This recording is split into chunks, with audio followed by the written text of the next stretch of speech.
Hello guys, welcome to my channel BSK connects. మనం ఆవేశంలో తీసుకున్న డెసిషన్స్కి మన జీవితం ఎలా తలకిందులవుతుంది, మనం అనుకోకుండా ఏ సిచ్యువేషన్లోకి వెళ్ళిపోతామో అనే దానికి చిన్న ఎగ్జాంపుల్స్ మీకు చెప్తాను. అంటే ఇది జస్ట్ ఇప్పుడు రీసెంట్గా జరిగిన విషయాలనే మీకు తీసుకుంటాను. నేను ఎక్కడెక్కడికో వెళ్ళిపోయి ఏదేదో చేసి చెప్పను. ఇప్పుడు రీసెంట్గా మంచు ఫ్యామిలీ అనుకుందాం.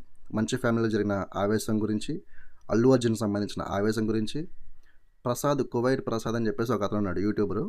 అతనికి సంబంధించి ఈ 3 మీకు చెప్తాను. ఆవేశంలో ఒక మనిషి తీసుకునే డెసిషను అది ఏ విధంగా దారితీస్తుంది. మీకు సింపుల్ ఎగ్జాంపుల్ చెప్తా. ఫస్ట్ అల్లు అర్జున్ తీసుకుందాం. అల్లు అర్జున్ ఆవేశంలో ఏం చేశారంటే, అతను మరి ఆలోచన లేకపోతే ఫ్రెండ్ సర్కిల్ సంథింగ్ ఏదన్నా అని ఒక ఎలక్షన్ పీక్ మూమెంట్లో ఉన్నప్పుడు జనసేన పార్టీ తరపున పవన్ కళ్యాణ్ గారు పోటీ చేసినప్పుడు అధ్యక్షుడిగా కూటమితో పాటు ఆయన ఎలక్షన్ లాస్ట్ మూమెంట్ అనమాట, లాస్ట్ డే అది. ఆ మూమెంట్లో అల్లు అరవింద్, రామ్ చరణ్, సురేఖ గారు కళ్యాణ్ గారి దగ్గరికి వచ్చారు. కానీ అల్లు అర్జున్ నంద్యాల వెళ్ళాడు. శిల్పా రవిరెడ్డి అని చెప్పేసి అతని ఫ్రెండ్ దగ్గరికి వెళ్ళాడు. ఇప్పుడు శిల్పా రవిరెడ్డి దగ్గరికి అల్లు అర్జున్ వెళ్ళకుండా ఉండి ఉంటే ఆ ఒక్కరోజు ఇప్పుడు దాకా ఇంత జరిగేది కాదు. ఆ ఒక్కరోజు ఆయన వెళ్ళటం వల్ల ఏమైందంటే, అతనికి పూర్తిగా మెగా ఫ్యామిలీ అభిమానులు ఎవరైతే ఉన్నారో వాళ్ళందరూ కూడా యాంటీ అయిపోయారు అల్లు అర్జున్కి. ఇట్లాంటి పీక్ మూమెంట్లో నువ్వు అలా వెళ్ళి ఎలా సపోర్ట్ చేయగలవు, అసలు నీకు ఎలా అనిపిస్తుంది అని చెప్పేసి. కానీ మీకు ఇది పాయింట్ చెప్తాను. శిల్పారావు అనేవాడు వైసీపీ పార్టీయా ఏంటని పక్కన పెట్టండి. అతను ఫస్ట్ స్నేహారెడ్డి గారి ఫ్రెండ్ వాళ్ళ హస్బెండ్. సో వాళ్ళకి ముందు నుంచి రిలేషన్షిప్ ఉంది, అంటే ముందు నుంచి ఆ ఫ్రెండ్షిప్ ఉంది. ఆ ఫ్రెండ్షిప్ పరంగానే అల్లు అర్జున్ వచ్చాడు, సపోర్ట్ చేశాడు. దీంట్లో అల్లు అర్జున్ తప్పలేదు యాక్చువల్ చెప్పాలంటే, ఎందుకంటే వాళ్ళ ఫ్రెండ్ కోసం వెళ్ళాడు. ఇక్కడ మెగా ఫ్యాన్స్ ఏమనుకుంటారా, మెగాస్టార్ చిరంజీవి గారు ఏమనుకుంటారా, కళ్యాణ్ గారు ఏమనుకుంటారా ఆలోచించలా. ఎందుకంటే ఇప్పుడు అతని మనసుకి ఏమనిపించిందో అతను చేశాడు. అది ఎవరు రమ్మని చెప్పలేదు, అతను వెళ్ళిపోయాడు. ఆ మూమెంట్లో వెళ్ళిపోయాడు. వెళ్ళిపోవడం వల్ల పుష్ప 2 అనే సినిమాకి చాలా నెగిటివిటీ స్టార్ట్ అయింది. ఓకే, అంటే ట్రోల్స్లో అవ్వచ్చు, లేకపోతే ప్రతిదానికి ఆయన ఏం మాట్లాడినా కూడా ట్రోల్ చేయడం, ఏం చేసినా మీమ్ చేయడం, కామెడీ చేయడం చేశారనమాట. ఎనీవే 1000 కోట్లు కొట్టింది, ఓకే యాక్సెప్టెడ్, అది బాగానే ఉంది. సో ఇక్కడ ఆయన ఆవేశం చేసిన డెసిషన్కి అతనికి ప్రచారం అంటే ప్రమోషన్ చేసి చేసి చేసి ఇంకా లాస్ట్ ప్రమోషన్ కింద థియేటర్కి వెళ్ళాడు. అక్కడ ఆల్రెడీ పర్మిషన్ తీసుకున్నాను చెప్పేసి థియేటర్ మేనేజ్మెంట్ చెప్తున్నారు, కానీ పర్మిషన్ మేము ఇవ్వలేదని చెప్పేసి పోలీసులు చెప్తున్నారు. ఓకే, కోర్టులో కూడా జడ్జి అడిగిన దానికి అదే చెప్పారు వాళ్ళు, మేము పర్మిషన్ ఇవ్వలేదని చెప్పేసి అని అన్నారన్నమాట. దీంట్లో మళ్ళీ ఇదే సంధ్య థియేటర్లో ఏం చెప్పారు, మాకు అల్లు అర్జున్ వస్తున్న విషయం మాకు తెలియదని చెప్పారు. మొత్తానికి అయితే అల్లు అర్జున్ వచ్చాడు. అల్లు అర్జున్ వచ్చినప్పుడు ఫ్యాన్స్ అందరూ కూడా ఎగబడ్డారు, చూసారు. అవన్నీ దాంట్లో ఒక ప్రాణం బలైంది, రేవతి గారు అని చెప్పేసి ఒక ప్రాణం బలైంది. సో దీనికి సంబంధించి అతను సినిమాలో థియేటర్లోకి వెళ్ళాడు, సినిమా చూశాడు, ఫ్యామిలీ అండ్ ఫ్రెండ్స్తో చూశాడు, మూవీ టీంతో చూశాడు, అంతా అయిపోయింది. ఇంటికి వచ్చాడు, సెలబ్రేషన్స్ చేసుకున్నాడు, అయిపోయింది. కానీ అక్కడెక్కడో కూడా రేవతి గారి గురించి మాట్లాడాలి. ఇంకా సోషల్ మీడియాలో బాగా రేవతి గారి నుంచి రావడంతో 2 days తర్వాత వీడియో రిలీజ్ చేసి ఫ్యామిలీకి 25 lakhs ఇస్తున్నాను, ప్లస్ వాళ్ళ బాబుకి సంబంధించిన ఏదైతే హెల్త్ కండిషన్ ఉందో దాన్ని మేము మొత్తం బాగా అయ్యేదాకా మేమే చూసుకుంటామని చెప్పడం కానీ ఏదైనా కూడా మొత్తంగా చెప్పాడు. ఇది ఆవేశంలో ఆయన తీసుకున్న డెసిషన్కి అతనికి జరిగింది ఇది. ఇప్పుడు దాకా అల్లు అర్జున్కి జరిగింది, కోర్టు అతనికి రిమాండ్ విధించి మళ్ళీ మధ్యంతరం బెయిల్ తీసుకునే దాకా వెళ్ళిందనమాట. అది ఎక్కడ తాగిద్దా అంటే, ఒకవేళ రేవతి గారి హస్బెండ్ కేసు విత్డ్రా చేసుకుని అల్లు అర్జున్ ఇంకా వదిలేయండి అని చెప్తే కానీ ఇంకా అది కేసు అక్కడితో క్లోజ్ అవ్వదనమాట. సో ఇది పాయింట్ నెంబర్ 1. పాయింట్ నెంబర్ 2 ఏంటి అంటే, ఇప్పుడు మోహన్ బాబు గారు అనుకుందాం. మోహన్ బాబు గారి ఫ్యామిలీలో ఏం జరిగింది, మంచు మనోజ్కి మంచు విష్ణుకి ఎప్పటి నుంచో గొడవలు జరుగుతున్నాయి. ఆస్తి విషయంలో అవ్వచ్చు, లేకపోతే స్కూల్ విషయంలో అవ్వచ్చు, కాలేజ్ విషయంలో అవ్వచ్చు, వాటాల విషయంలో, అంటే మేనేజ్మెంట్ హ్యాండ్లింగ్ విషయంలో గొడవలు జరుగుతున్నాయి. సో ఈ గొడవలు జరుగుతున్నప్పుడు మంచు మనోజ్కి ప్రిఫరెన్స్ కొంచెం తక్కువ ఉంది, విష్ణుకి ఎక్కువ ఉంది. ఎందుకంటే ఫస్ట్ నుంచి అలా ఫాదర్తో ఉండటం కానీ, విష్ణు ఇంట్లో పెద్దోడు కాబట్టి ఆయన దగ్గర నుంచి చూసుకోవటం కానీ, ఆయనతో పాటు వినయ్ అని చెప్పేసి ఒక ఉన్నాడు, వినయ్ మహేశ్వర్ సంథింగ్ ఏదో పేరు ఉంది. విష్ణుకి చాలా ఇష్టం, ప్లస్ బ్రదర్లా చూసుకుంటాడు. 15 years నుంచి ఇతనికి బాగా మంచిగా క్లోజ్ రిలేషన్షిప్ ఉంది. సో వీళ్ళు బాగానే ఉన్నారు. సో ఇక్కడ విష్ణుకి వినయ్కి ఉన్న రిలేషన్షిప్ మంచు మనోజ్కి లేదు అభినయ్తో. సో ఏదో పేరెంట్కి ఏదో ఫీజు విషయంలో ఏదో ఇష్యూ అయితే మనోజ్లో మాట్లాడతాం, దానికి వినయ్ ఒప్పుకోకపోవడం, దానికి మనోజ్కి వినయ్కి గొడవ అవటం. సో ఈ గొడవ ఏమైందంటే, మనోజ్ని కొట్టాడు అని చెప్పేసి మనోజ్ వెళ్ళి పోలీస్ స్టేషన్లో కేసు పెట్టి హాస్పిటల్లో జాయిన్ అవ్వడం జరిగింది. సో ఇక్కడ కూడా చెప్తున్నాను, ఆవేశంలో జరిగిన ఒక పనికి తర్వాత ఏమైంది, అది మనోజ్ ఒక 30 మంది బౌన్సర్లని ప్లస్ విష్ణు ఒక 40 మంది బౌన్సర్లని ఇద్దరు కొట్టుకొని లాస్ట్కి మనోజ్ని మోహన్ బాబు గారు ఇంట్లోంచి బయటికి పంపించేసేదాకా వచ్చేసింది. సో ఇక్కడ ఇంట్లో జరిగిన గొడవ మీకు ఎగ్జాంపుల్ చెప్తా. ఇప్పుడు మీ ఇంట్లోనే గొడవ జరిగింది. మీ ఇంట్లో గొడవ జరిగితే పక్కింటోడో లేకపోతే ఎవడో బయటోడు వచ్చి మీ ముందు మైక్ పెట్టేసి మిమ్మల్ని రికార్డ్ చేసి ఎక్స్పోజ్ చేసి ఎలా ఉంటుంది, మీకు అసలుకే మండిపోయి ఉన్నారు, కోపంలో ఉన్నారు, వచ్చేసి చేస్తే మీకు కోపం వచ్చిన కొడతాం లేకపోతే ఇంట్లోంచి బయటికి పంపించడం ఏదో ఒకటి చేస్తారుగా. సో అక్కడ మోహన్ బాబు గారు చేసింది అదే. ఆ టైంలో అతను మీడియానా బౌన్సరా ఆయన మేబీ చూసుకోండిపోవచ్చు. పిలవకుండా వచ్చేసి ఎక్స్‌పోజ్ చేసేస్తున్నారు, మొత్తం రికార్డ్ చేసేస్తున్నారని చెప్పేసి ఒక ఫీలింగ్ ఉండొచ్చు. ఏదైనా అవ్వచ్చు. ఆవేశంలో ఆయన మైక్ పెట్టి కొట్టేశాడు ఆవేశంలో. సో, ఆవేశంలో కొడటం వల్ల అక్కడ ఇప్పుడు అతను హాస్పిటల్‌లో అడ్మిట్ అయ్యి సీరియస్ కండిషన్‌లో ఐసీయూలో ఉన్నాడు అతను. సో, ఈ ఆవేశంలో అతను మోహన్ బాబు గారు చేసిన పనికి ఒక ప్రాణం హాస్పిటల్‌లో అడ్మిట్ అయ్యి ఉంది.